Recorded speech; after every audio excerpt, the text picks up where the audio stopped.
early here, but he was in chains. His hand chained to his neck, his legs chained. And this man started to question them, a number of questions. The Nabi al-Ummi, has he arrived in Medina? Nabi al-Ummi means, it doesn't mean the Nabi who cannot read and write. No. It means the Nabi who is not a Jew. The Nabi who is Gentile. Has he arrived in Medina? Yes, he has. Are the people accepting him? Some are accepting, some are not. This man then says, it will be to their benefit if they will follow him. A very important statement. Then he asked, the date plantations of a particular area, is the crop still coming out in abundance? They said yes. He said, I don't think it'll last for long. And then he asked, Buhayratu Tabariya, that's the Arabic name. The English name is the Sea of Galilee. The Jews call it Lake Kinneret. It is the largest sea in the Holy Land. It is from the Sea of Galilee that whole of the Holy Land gets water, the Sea of Galilee. He said, is there any water in the Sea of Galilee? They said, yes, plenty water. He said, I don't think it's going to last for long. And then he said, I am Dajjal. I am Dajjal. And when I am released, I'm going to enter every single town and city. But notice, he didn't say kampung.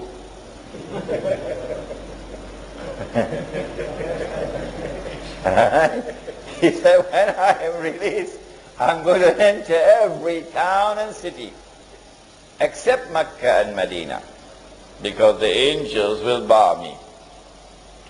Which means at the time when Dajjal's day will be like our day, and he appears in the world as a human being, at that time he cannot enter Mecca and Medina, the angels will guard him.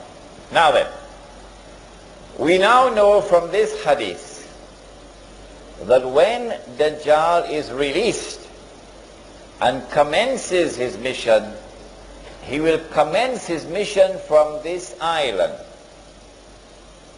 Which island is it? In 1917, the British Secretary of State was a man named Lord Balfour. And Lord Balfour made a declaration, a stunning declaration. Britain was the superpower in the world, and Lord Balfour declared that the British government intends to pursue an effort for the establishment of a Jewish national home in Palestine. In 1919, a British general led an army which defeated the Turkish army, and from a Jewish perspective liberated Jerusalem and liberated the Holy Land.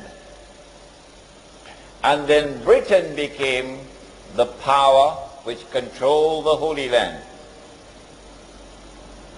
The League of, in those days you didn't have the United Nations, you had the League of Nations. And the League of Nations conferred upon Britain something called mandate power. So Britain was the mandate power who controlled the Holy Land. Britain controlled the Holy Land from 1919 until 1948. In 1948, Britain acted as the midwife for the baby to be born. The baby, of course, was the state of Israel. In consequence of all of this, I have come to the conclusion that the island was Britain. And so when Dajjal was released and commenced his mission to deceive Banu Israel and to deliver to them what would appear to be the return of the Golden Age, it is from Britain that he commenced his mission. But if there's anyone who differs with me, then I'll have to invite them to tell me, you tell me which island it is. You cannot just differ with me without telling me which island is it. Because the hadith is there in Sahih Muslim. You've got to deal with the hadith. During the time that Dajjal was launching his attack from Britain, the Holy Land was liberated of non-Jewish rule. During the time that Britain was hosting Dajjal, the Jews came back to the Holy Land. And during the time that Dajjal was launching his attack from Britain, the state of Israel was restored. 3 out of 4 already delivered.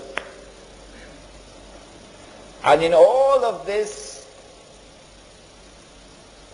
the overwhelming majority of Jews have been absolutely convinced that all of this represents blessings from Allah. That Allah is validating the Jewish claim to truth. That Allah is fulfilling His promise to Banu Israel. Now comes a little more difficult part. It was fairly simple to identify the island of Britain. If when Dajjal was in a day which lasts like a year, he will be in an island, according to the hadith of Tamim ad-Dari, where will he be in a day which is like a month? Is he going to move to another territory? And if he moves to another territory, how can we recognize it? The yardstick which I use to measure whether or not Dajjal has moved to another territory in a day which is like a month is the yardstick of the state of Israel. Who is the one who is keeping it alive? Who is the one who is conferring upon it security? Who is the one who is building it up constantly, feeding it, and making it stronger and stronger and stronger and stronger? Is it Britain? The answer is no. Remember, your brother Imran is also a student of international relations. Don't forget that. The answer is no.